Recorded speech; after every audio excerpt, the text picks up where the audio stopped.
Assalamualaikum warahmatullahi wabarakatuh. Perkenalkan, nama saya Ismanda Gita Jaya Kusuma dengan NIM 29021501111.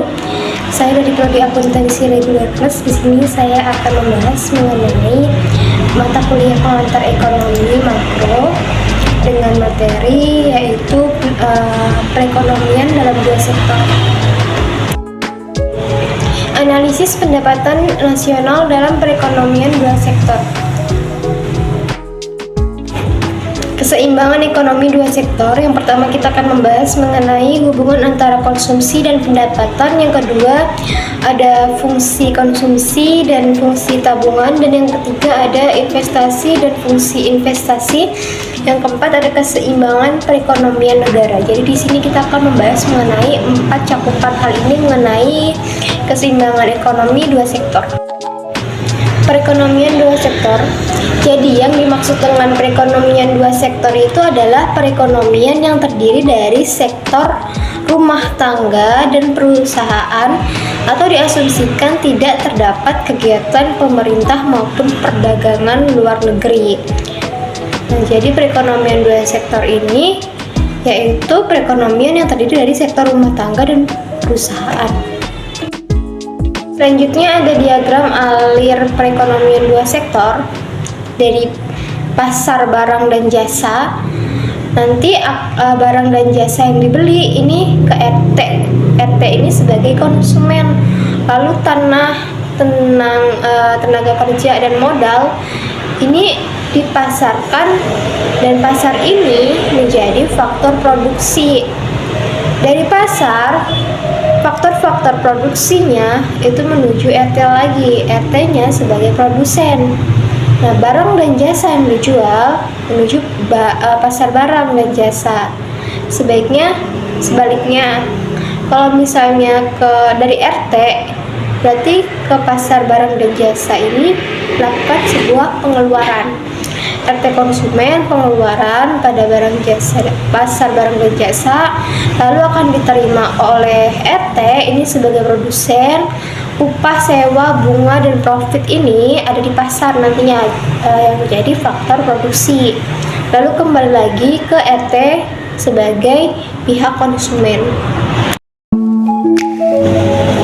Selanjutnya aliran pendapatan dalam perekonomian dua sektor. Yang pertama, sektor perusahaan menggunakan faktor-faktor produksi yang dimiliki rumah tangga. Yang kedua, sebagian besar pendapatan yang diterima rumah tangga akan digunakan untuk konsumsi, yaitu membeli barang dan jasa yang dihasilkan oleh sektor perusahaan. Yang ketiga, sisa pendapatan rumah tangga yang tidak digunakan untuk konsumsi akan ditabung dalam institusi keuangan. Yang keempat, pengusaha yang ingin melakukan investasi akan meminjam tabungan rumah tangga yang dikumpulkan oleh institusi keuangan. Nah, ini merupakan aliran pendapatan dalam perekonomian dua sektor.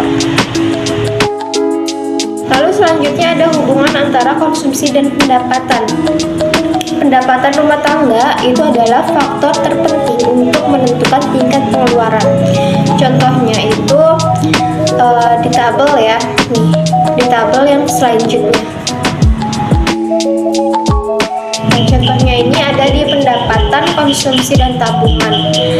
Di sini pendapatan disposable, lalu ada pengeluaran konsumsi, dan ada tabungan.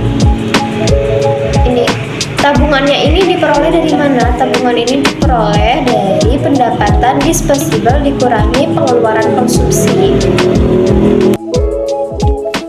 Keterangannya dari keterangan tabel tersebut, jadi pada pendapatan yang rendah, rumah tangga mengambil tabungan. Ini berarti rumah tangga harus menggunakan harta atau tabungan masa lalu untuk membiayai konsumsi. Yang kedua, kenaikan pendapatan menaikkan pengeluaran konsumsi. Sisa pertambahan pendapatan bisa ditabung. Lalu yang ketiga, pada pendapatan yang tinggi, rumah tangga menabung. Lalu ada kecondongan mengkonsumsi. Yang pertama, ini kecondongan mengkonsumsi marginal atau MPC. Ini merupakan perbandingan di antara pertambahan konsumsi atau biasa delta C ya simbolnya, yang dilakukan dengan pertambahan disposable income atau delta YD yang diperoleh. Jadi MPC ini sama dengan delta C atau pertambahan konsumsi ini nanti akan dibagi oleh pertambahan disposable income atau delta YD. Nah, ini akan memperoleh MPC, kecondongan mengkonsumsi marginal. Lalu yang kedua, ini kecondongan mengkonsumsi rata-rata atau APC. Ini merupakan perbandingan di antara tingkat konsumsi atau simbolnya C itu dengan tingkat disposable income yaitu YD. Jadi untuk mencari kecondongan mengkonsumsi rata-rata atau EPC ini adalah tingkat konsumsi dibagi dengan tingkat disposable income. Lalu selain kecondongan mengkonsumsi, ada kecondongan menabung. Yang pertama, kecondongan menabung marginal atau FPS merupakan perbandingan di antara pertambahan tabungan atau biasa simbolnya itu delta S dengan pertambahan disposable income dengan simbol delta YD. Jadi untuk memperoleh hasil dari kecondongan menabung marginal ini adalah pertambahan tabungan atau delta S dibagi dengan pertambahan disposable income atau delta YD. Lalu yang kedua itu adalah kecondongan menabung rata-rata. Ini menunjukkan perbandingan di antara tabungan atau biasa simbolnya S dengan pendapatan disposable yaitu FPS ya. FPS itu S dibagi YD atau tabungan dibagi pendapatan disposable.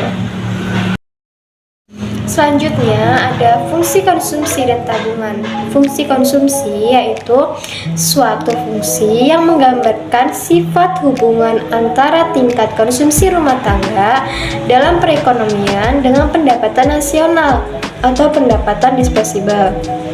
Fungsinya adalah C sama dengan A plus BY atau C sama dengan A plus BYD, di mana A itu adalah konsumsi rumah tangga saat pendapatan nasional atau sama dengan 0, sedangkan B itu adalah MPC.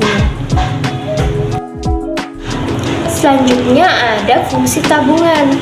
Fungsi tabungan yaitu suatu fungsi yang menunjukkan sifat hubungan antara tingkat tabungan RT dalam perekonomian dengan pendapatan nasional atau pendapatan disposable. Fungsi tabungan S sama dengan minus A plus 1 dikurangin B dikali Y. Jadi S sama dengan minus A plus 1 dikurangin B dikali YD. Nah, ini merupakan fungsi dari tabungan, yaitu fungsi yang menunjukkan sifat hubungan antara tingkat tabungan RT dalam perekonomian.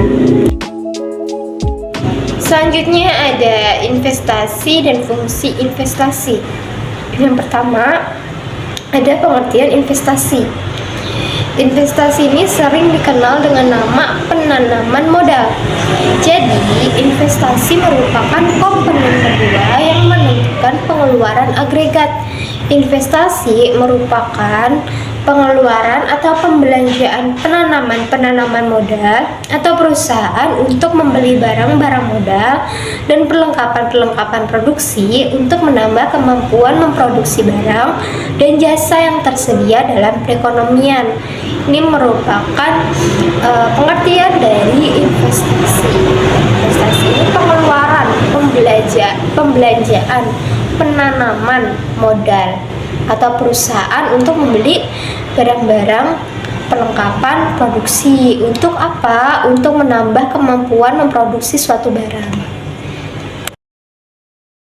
Investasi meliputi pengeluaran untuk yang pertama, pembelian barang modal yaitu mesin-mesin dan peralatan produksi lain untuk mendirikan berbagai jenis industri dan dari perusahaan tersebut.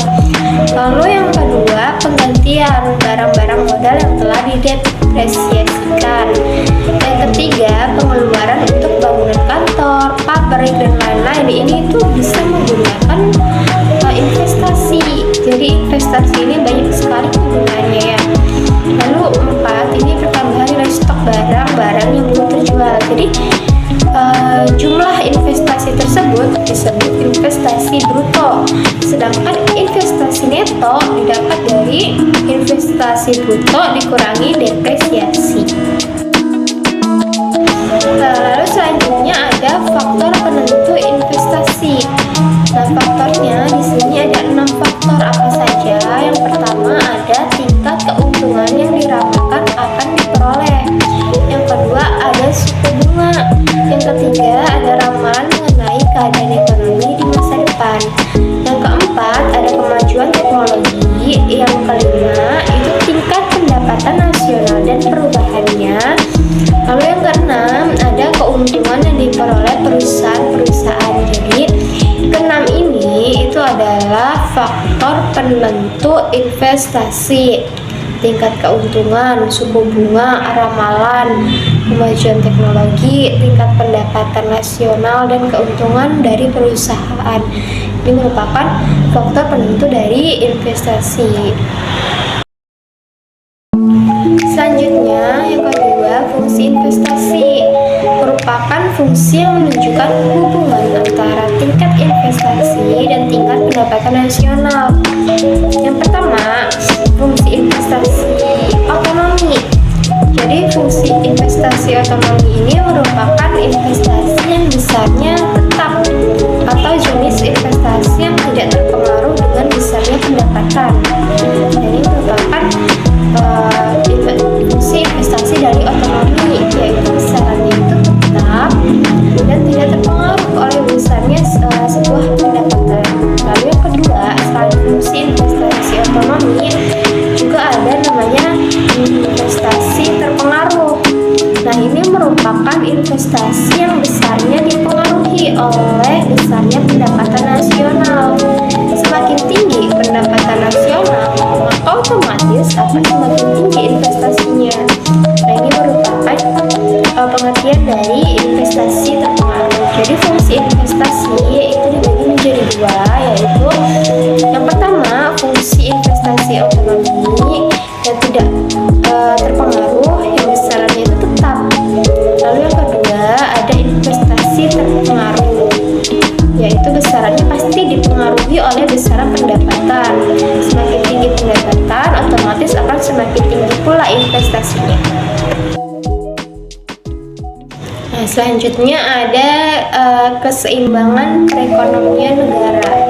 Dalam perekonomian dua sektor, keseimbangan perekonomian negara tercapai apabila yang pertama, ketika pendapatan nasional sama dengan konsumsi dan investasi. Pendapatan nasional sama dengan konsumsi dan investasi dengan rumus Y sama dengan C plus I. Lalu yang kedua, investasi sama dengan tabungan, I sama dengan S. I adalah investasi, S adalah tabungan. Nah, ini merupakan keseimbangan perekonomian negara dalam dua sektor. Nah, ini contoh dari angka keseimbangan pendapatan nasional dalam triliun rupiah. Pendidikan nasional, konsumsi, tabungan, investasi, pengeluaran agregat, keadaan perekonomian. Jadi di sini contoh-contoh dari angka keseimbangan pendapatan nasional. Contohnya kita ambil yang tabel pertama, pendapatan nasionalnya itu 0, konsumsinya itu 90, tabungan 90. Ini dari mana? Tabungannya ini adalah pendapatan nasional dikurangi konsumsi. 0 dikurangi 90, hasilnya adalah minus 90. Investasinya 120. Pengeluaran agregat. Nah, pengeluaran agregat ini AE dikali C plus I yang tadi, sehingga menghasilkan angka 210. Nah, keadaan perekonomiannya itu berarti ekspansi. Lalu ada pendekatan aljabar. Persamaan pertama, Y sama dengan C plus I. Y sama dengan 90 plus 0,5